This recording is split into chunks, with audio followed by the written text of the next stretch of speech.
Good morning. Good morning. Is this on? Thank you. Okay. How are y'all doing? I have a question for you.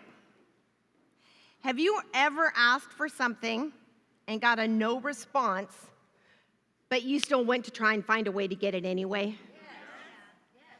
True story. I'm a grandmother, 3 little ones. Well, when they come to the house, it's pretty much whatever the grandkids want, the grandkids get. My kids often, I hear them talking between themselves saying, who let us do that when we were kids, you know? But they're my grandkids. So one day, one of them's asking me for ice cream. Well, I try to always keep ice cream because I know they all like ice cream. And I'm not always a huge fan of it, so it's not as big as a temptation as like cookies or something. So I have ice cream, and she comes and she asks me, Gamma, gamma, gamma, gamma. And you never can say it just one time. It's gamma, gamma, gamma. Can I have ice cream, please? You know, with the eyes and the whole thing, right? And I'm like, of course you can have more ice cream.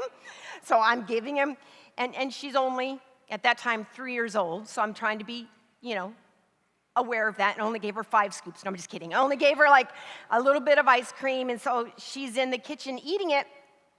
And then her mom comes to me, and she talks to me privately out of earshot of the little one, and she says, did you say she could have more ice cream? And I heard the word more, and I'm like, oops. And I said, yeah, I didn't give her a lot. And she goes, okay, well, that was her 3rd helping of ice cream. And I'm like, oh, super grandma fail, right? But this little girl was consistent in asking, even though she got a no, she went and asked somebody else to get her the ice cream. Have you ever found yourself in that situation? I know I have. And I know sometimes consequences of that type of thing is not always the best, right? The story we're going to talk about today, and I'm going to apologize in advance because we are going to be talking about an animal today. In our series, I'm going to be talking about a donkey. And I'm trying not to do my interpretation of a movie where he said donkey all the time. So I'm trying not to say that, so I'm saying that now, just get it out of my system, okay? So just a donkey. Okay, so because this story that I'm going to be talking from, you can find it if you want to do your reading time at some point, or maybe you've never even heard this story before. If you haven't, you can find it in Numbers, Old Testament, chapter 22. And it's a whole chapter, and it's a great story, but because for time's sake, I'm not going to read it verbatim. So I'm going to condense and do Melinda's paragraphical rephrasing of it to make it fit our time. Everybody good with that? Nobody send me emails about how, I wasn't being scripturally based because I told you the story, right? Okay? But we will pick it up. So, Israelites, they were God's chosen people. They had been held captive in Egypt for 400 years. They have been led out of there into the wilderness on their way towards the promised land. Moses was their leader. Some of us saw the movie, The 10 Commandments. That's what the story is. That's where we're picking it up as they're coming towards the promised land. They're almost there. And God tells them to go in and conquer the people who are now occupying the place where they are going to. And so now they've already won a battle, and the people of the area start getting a little nervous. They start talking between themselves and said, have you seen these people that have come out of Egypt? They are mighty, and nothing is going to stop them. So there was one king in particular where we're picking up the story. He was the king of Moab. And he's trying to think of how we can defeat these people. How can we stop them? Because everything they attempt to do is happening on their side. What are we going to do? And so he gets together with his wise people, and they say, there's this guy who is a spiritual, his actual word is prophet diviner. In other words, he had some type of spiritualistic powers that he was able to bless people and they would be blessed, or curse people and they would be cursed.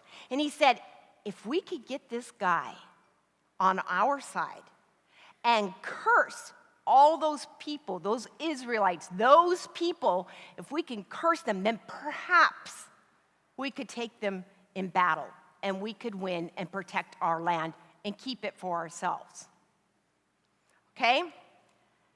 Just like my granddaughter who said, if I can't get that from mommy, maybe I can ask grandma and get what I really want. Looking for another way to get what they wanted. Okay. So they go out to this guy, and his name is Balaam. And they go talk to Balaam, and he sends his representatives the first time. And he says, you know what? They came with their regular fees that's customary for the time. We want to pay you to come and curse these people. And Balaam tells the guys, you know what? Spend the night. Let me go seek God and find out what he says. So he goes and he seeks God, whatever that looked like at that time and however he did that. But God spoke to him directly and told him, you cannot curse these people. These are my blessed people. Do not go with these people. So Balaam gets up in the morning and he does the right thing. He says, you know what? I can't do it. I'm sorry. Go and tell King of Moab it's not going to work out. You can go your way. And they left. Well, what do you think the king of Moab did? He says, you know what? We need this guy so badly. We'll offer him whatever he wants in the whole kingdom. Any amount of money, any amount of power, any amount of honor. And perhaps he will come and curse these people on our behalf. So they send dignitaries this time to represent the king. And he comes to them back to Balaam one more time. So now they come to Balaam, and it's the same show. We need to curse these people. There's no way to stop them. Have you seen how many of them? It's like they're like the sand of the sea. There are so many of them. There's no way we can do it on our own. We need to curse this people so that we can preserve ourselves. No matter what it costs, whatever you ask for, it can be yours. So Balaam says, stay the night. Let me go ask God. I'll give you my answer in the morning. So Balaam goes to God, and what do you think God says? He didn't say no. He said, yes, you can go, but only if you say what I tell you to say and do what I tell you to do. Now, let's take it into a personal place for you and I. Are there things in your life that you are seeking after, that you are looking to get or positions to attain?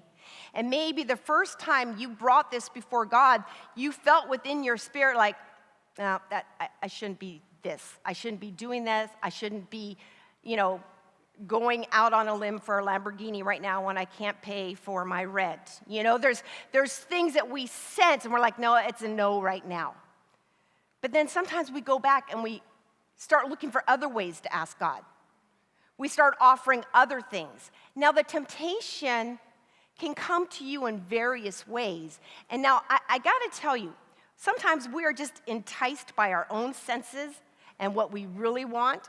And there are times that I truly believe that our own motivations are hidden from our own eyes. We don't even know our own motivations sometimes. Now, from the story and what we've read so far, we're like, wow, Balaam's like a good guy. He said that he's not going to go. And he did ask permission a second time, and then God said he can go. But now I want to watch as his motivations start to reveal themselves, and we're going to see what happens. Now, it goes on, and it says Balaam got up in the morning. It doesn't say he even talked to the guys. It says he went immediately and saddled his own donkey. Now, that doesn't sound like a big deal, except for you read in the very next phrase, that he had 2 servants with him. Now that tells me a couple of things. One, he had enough money and importance to have at least 2 servants that would travel with him. That doesn't tell us how many he had at home. 2, a person of that importance doesn't do menial chores like saddling his own donkey. There was something inside of him being revealed at this very point, and the ancient rabbis actually taught this revealed his excitement and zeal to be able to go with these guys. I mean, wouldn't you be excited? Anything you wanted in all of the kingdom? Any amount of money you could think of? Any power could be yours? This is what he was looking at. So yeah, I would go saddle my donkey, right? I'd go gas up my car, same thing. So they're saying this is revealing something of his motive. So now, the story's gonna get better, I promise. So, as he's going, and I'm gonna check, we are doing good, okay. My timer's about to go off. All right, so as he's going along his way on his donkey, there appears an angel with a sword ready on the pathway that Balaam was taken towards the king of Moab.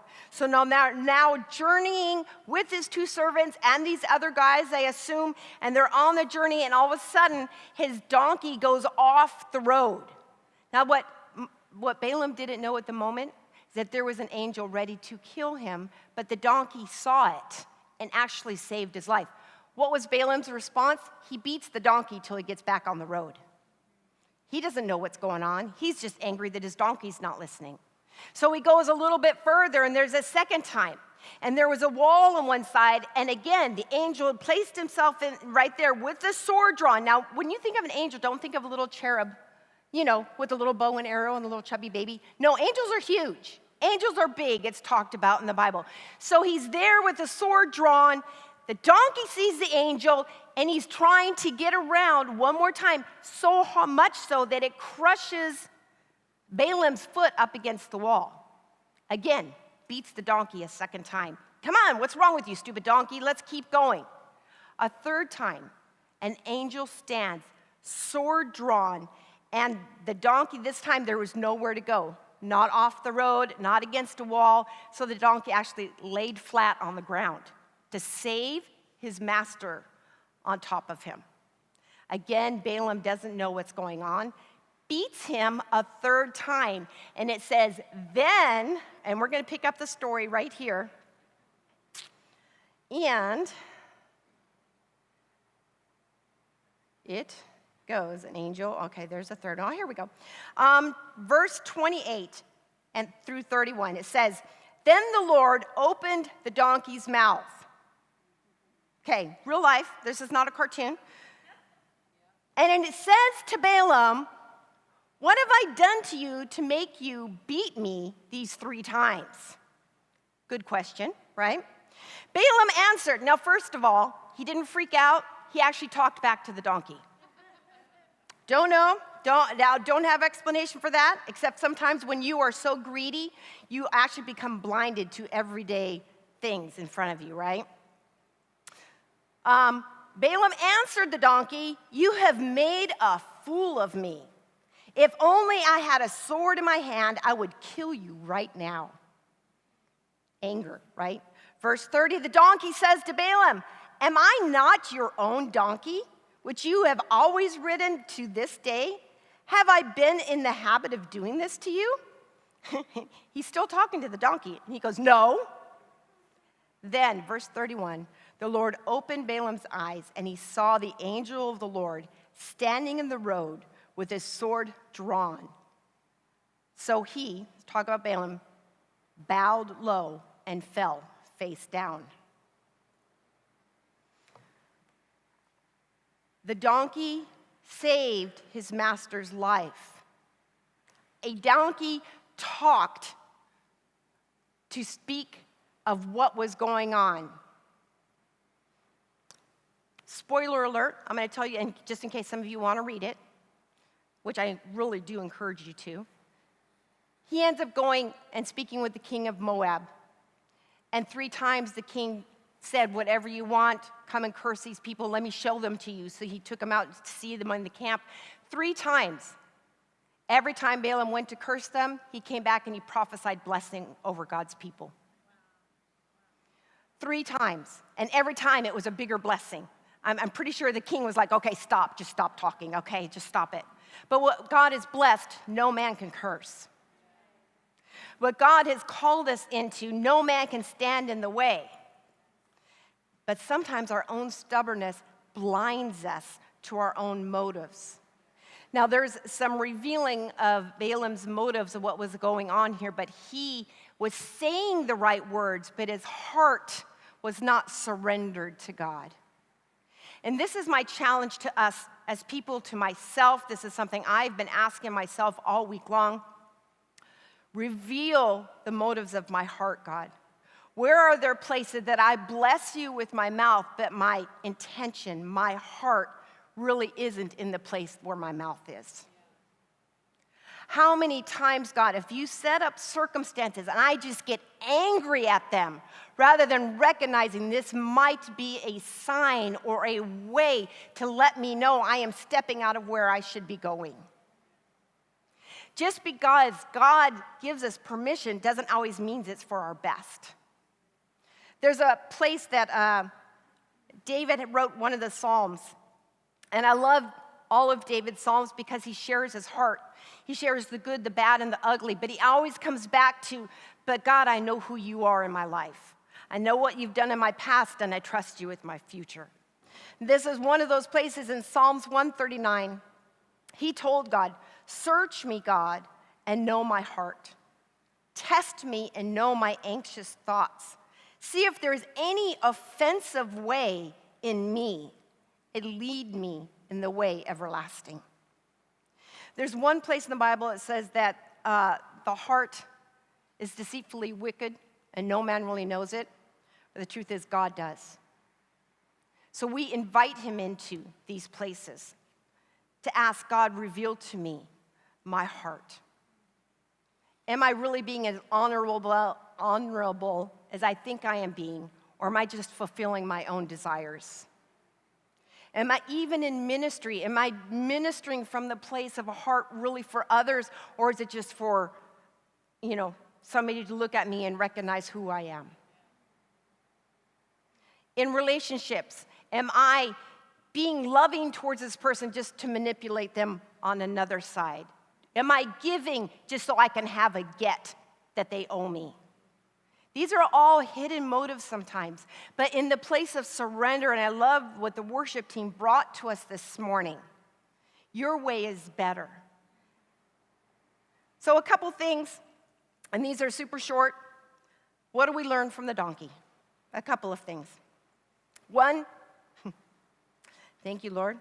God knows our heart, our intent, our motives better than we do. So Psalms 139. Search me and know me. The second thing, God will even use, and I use the word even, use a donkey to speak for his purpose. So one, are you ready to listen to a donkey? Sometimes people come to speak in your life and you don't think, do they really know what they're saying? I've had children speak things to me and I've just been like floored, like, oh, out of the mouth of babes, God just spoke to me. And there are times that people come and speak to me and I don't give them the credit that they may need. They don't look what I think they should look like. They may not have the experience I think they should. At the same time, they came with a word from God for me. So are you willing to listen to a donkey? 2, are you willing to be the donkey? Are you willing to speak for God even though you may not feel the part? Even though you may feel like they look down on you, but God puts something in your heart, are you willing to take that risk, even for them to get angry? That donkey got beat 3 times. Are you willing to be the donkey? Third thing is, if God says no ice cream, right? You've had enough. Can you remain true in heart and not seeking other ways outside of his way to get your provision? So in this series that we're doing, we're going to have just a couple of minutes to talk. So I would encourage you to get in groups of 2 or 3. Please don't stay off by yourself, even if you just want to nod your head and shake your head, whatever, to the questions, just to be with somebody else in the group today. There's going to be a question that's listed up here, and I'll read it for you very quickly. It says, identify an area or areas that I am pursuing that I am not fully clear of my intention. And am I willing to ask God to open my understanding? And here's the accountability. Who is someone I can actively seek God with me for this purpose? Be blessed. Have a good Sunday. Go ahead, get in groups now with each other. Thank you.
Right. Go ahead and bring those conversations to a close. All right. Well, we're going to jump into our next animal today as we continue our zoo theology conversation. For those of you who are online, thank you for jumping in the chat there. How many of you have ever experienced the sensation or the thought pattern or the experience even in your body of feeling like there's not enough? Scarcity. Feeling like you don't have enough, like you've been given the short end of the stick in somewhere in your life. Like there are plenty of resources out there, but they're for other people. And they're blessed with those things. It's just not for me, and I don't actually get those. And I'm not actually even talking about money. It could be money for you, but it could be all kinds of other things. It could be energy, it could be time, it could be people, it could be creative solutions, it could be love, whatever it is for you.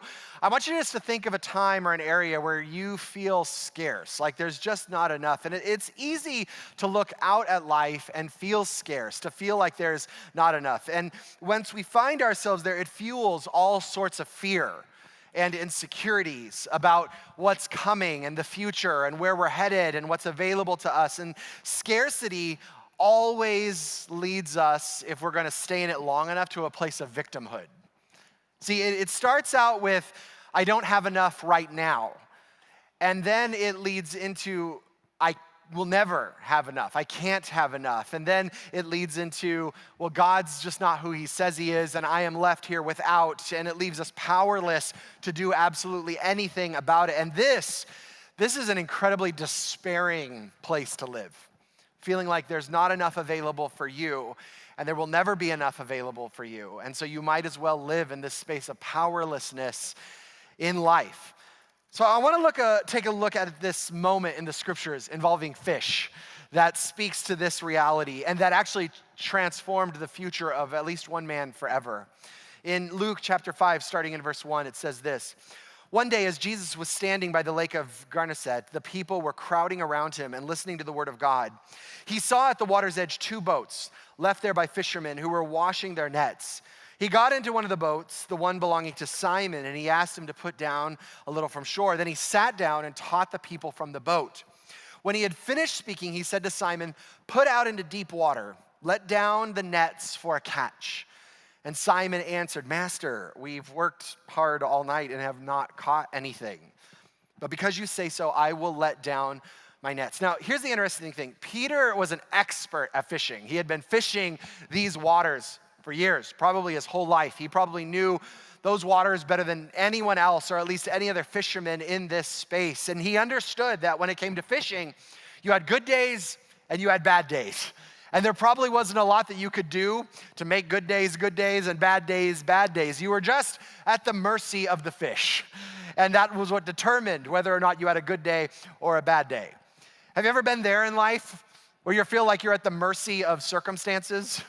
Or you're at the mercy of other people, or you're at the mercy of the economy, or you're at the mercy of your feelings, or you're at the mercy of the political system, and you don't really have a lot to say about it. You're just at the mercy of whatever is there, like Peter found himself with this fish. And this is a long day that he had been working all day and all night, and here he is reining in his nets, and he had not caught anything from his time there. And he just knew there was no fish in the water that day. And he had plenty of evidence to prove that there was no fish in the water right now. He had all kinds of evidence to prove his story right about what was available to him in this moment. And then Jesus comes and says, "Go ahead and cast your nets back out into deep water so that you can catch something."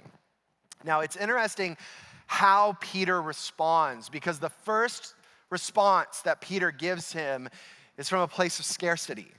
He informs him, Jesus, "There's no fish. I have been fishing all night and all day, and we have caught nothing." But Jesus was inviting him into this new abundant mindset, this new space of recognizing there's actually more than enough available to you here in this moment if you're willing to do something new.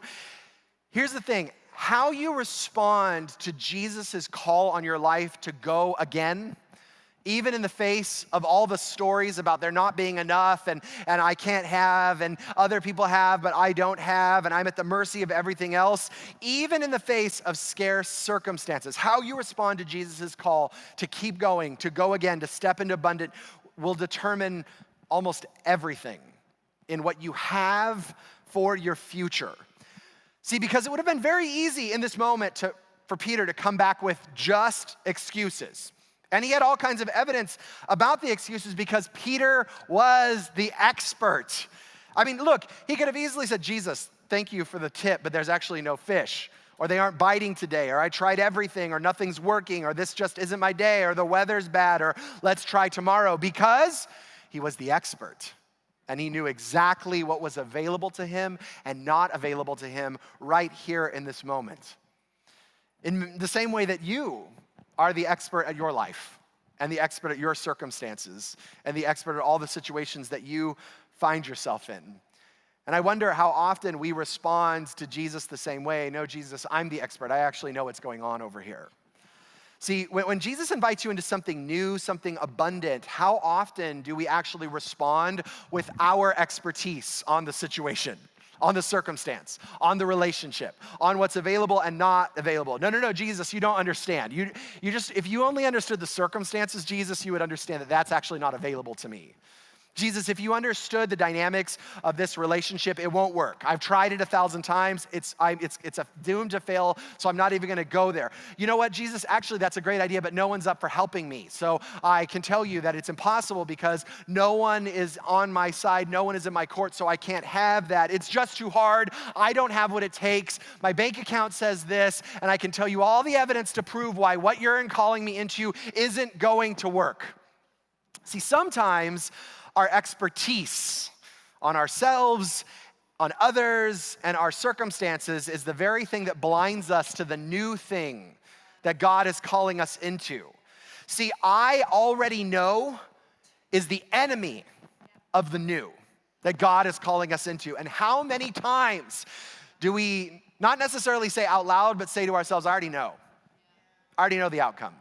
I already know what's coming. I already know the future. I already know what's available, and I already know what's not available. But see, Peter starts out with, Jesus, you don't understand. I've been fishing all day. I've been fishing all night. Nothing's available to me. But then he has this shift. He has something different because he had heard Jesus speak. And because he had heard the voice of God in the middle of this, it opened up this space, just a crack for trust.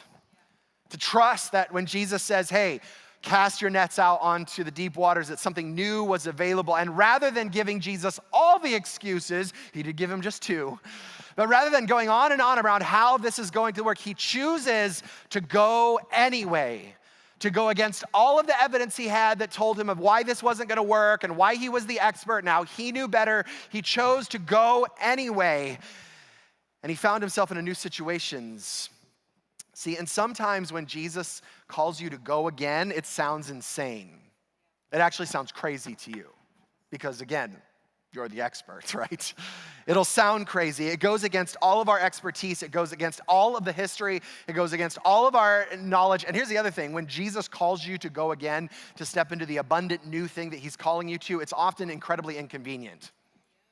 Because here, I'm sure Peter in his mind is thinking, I already pulled in these nets and I cleaned them off. And I'd probably just spent the last hour making sure that they're ready to go for tomorrow. And you're wanting me to what? To throw them back out there into a lake I already know doesn't have fish? See, when Jesus calls us into these spaces, it's oftentimes disorienting, sounds crazy, and it goes against all of the convenience that we've set ourselves up for. And this is how it continues. When they had done so, they caught such a large number of fish that their nets began to break. So they signaled to their partners on the other boats to come and help them, and they came and filled the boats so full that they began to sink. And when Simon Peter saw this, he fell at Jesus' knees and said, "Go away from me, Lord, for I am a sinful man." For he and his companions were astonished at the catch of fish they had taken. And so were James and John and the sons of Zebedee, Simon's partners. When Jesus said to Simon, "Don't be afraid. From now on, you will be fishers of people." So they pulled their boats up on shore, left everything, and followed him.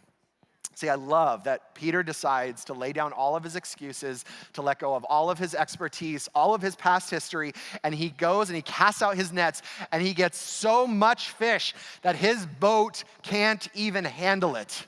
that he has to actually give fish to not only himself, but every single other person around there so that they had fish as well. See, when Jesus shows up and calls us to follow him, he always provides abundantly for what he's calling us into.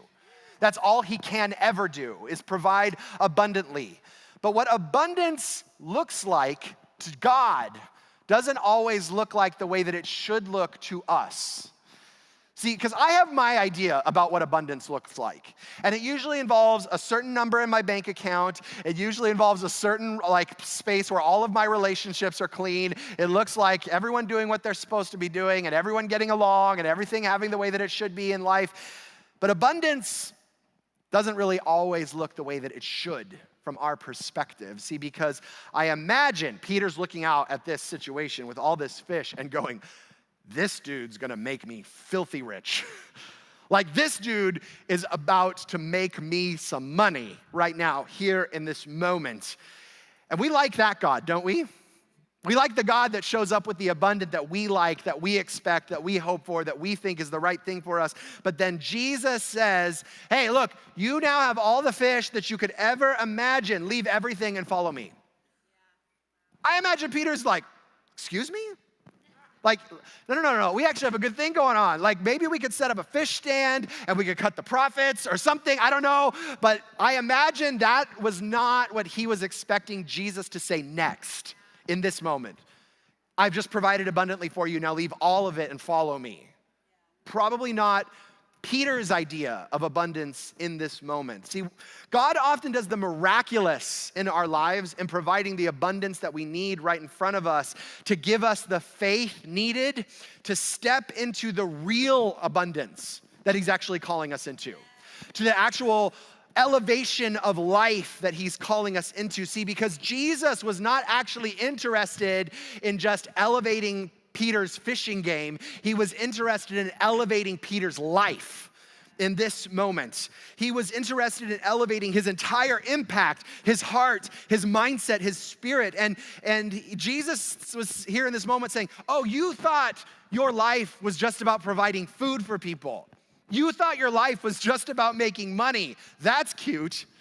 You thought your life was just about making sure you were comfortable and that you had everything you need to make sure that your life was healthy, wealthy, and full of success. That's beautiful.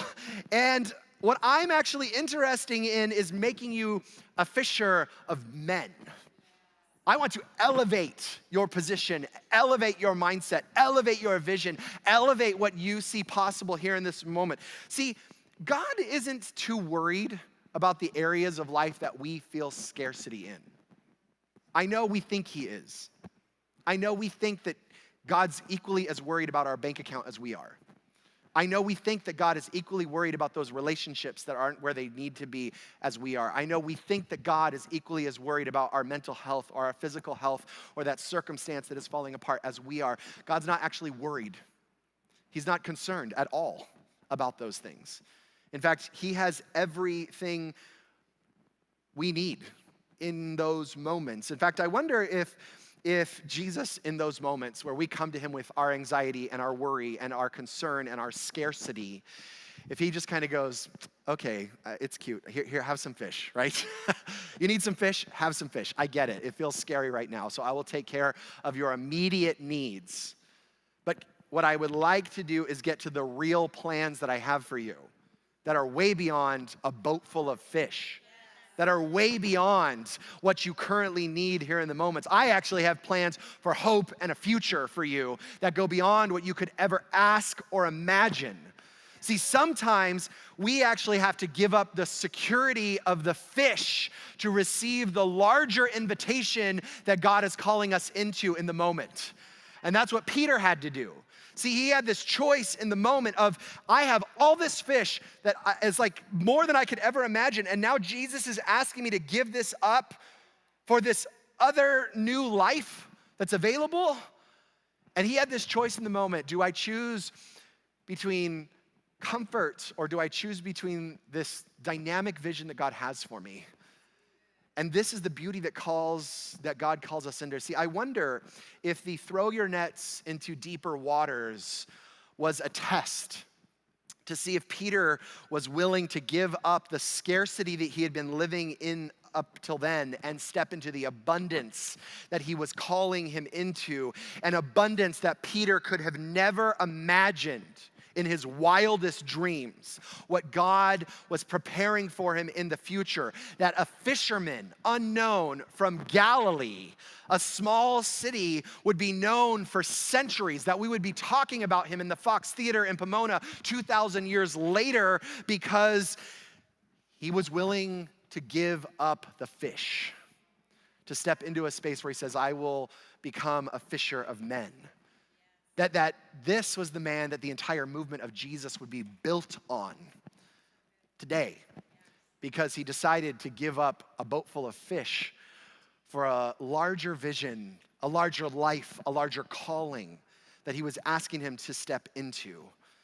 See, but it starts with him being willing to lay down his scarcity and trust a God that says, cast your nets into deeper waters, even in the face of all the stories that we have about why it's not going to work.